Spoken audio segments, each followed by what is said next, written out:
Hello and welcome back to our channel. Earth has gone through at least 5 major ice ages in its history, and you better start adapting now, because another ice age is about to begin. Hypothetically, during all ice ages in Earth's history, global temperatures dropped well below freezing across the planet, and it wasn't just a few icy trips around the sun. Earth can take hundreds of millions of years to thaw out.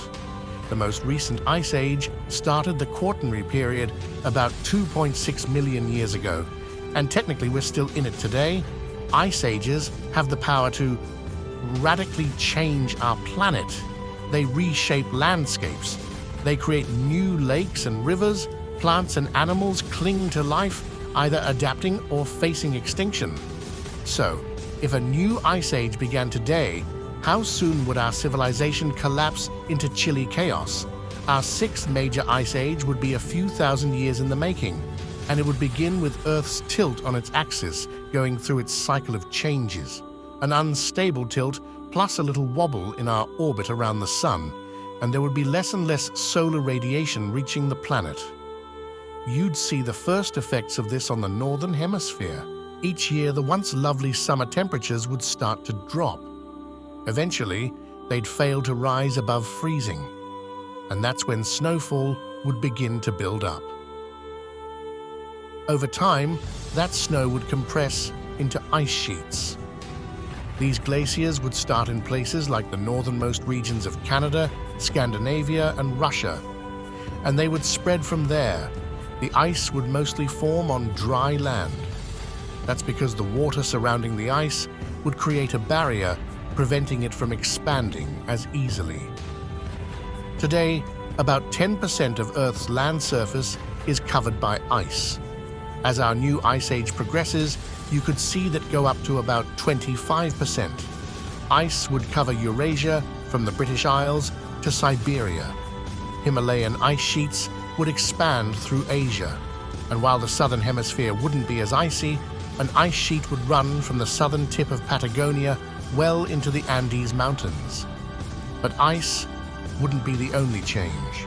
Sea levels could drop around 120 m, 394 feet, lower than they are right now. This could close off the Mediterranean Sea to the Atlantic Ocean. Without anywhere else to go, rainfall and glacial melting would feed bodies of water in regions that aren't frozen over. Some rivers would also change their usual runoffs and form new lakes. With all these changes in sea levels around the world, land bridges would re-emerge. Russia would now be connected to Alaska, and the islands of Indonesia would connect to mainland Southeast Asia.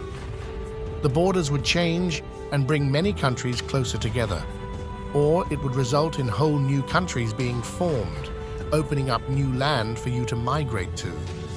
And you'd need to.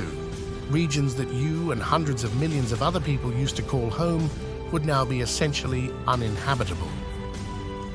Surviving the cold would mean moving away from the iciest parts of North America and Eurasia. But the rest of the world wouldn't be too welcoming either. It would get really dry.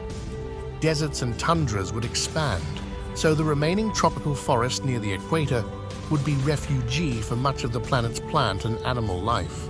But what about us? Well, during the most recent ice age, we actually developed as species. The land bridges allowed us to spread out across the globe, and the climate forced us to adapt with new tools and clothing. And as Earth rewarmed, we started farming. It's likely that we wouldn't fare as well with a new ice age. Not right away, at least.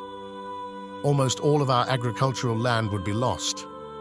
So intense overcrowding in hospitable regions would create chaos and unrest.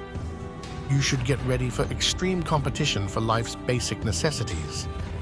But I do have good news to ease your worries about this frigid doomsday scenario. Come on, prove it. Well, sort of. Based on current climate science and the amount of carbon dioxide in our atmosphere, we may have postponed the next possible ice age by about 500,000 years. And if we keep pumping out greenhouse gases, it's possible that we've not only postponed it, but we've made it impossible. That just means we'll all overheat. which I guess is better than being frozen. So Earth freezing over may not need to be high on your worry list. But maybe all the world's ice melting should. Well, that's a story for another. Make sure you're subscribed to our channel and have hit that notification bell so you never miss out on our latest videos.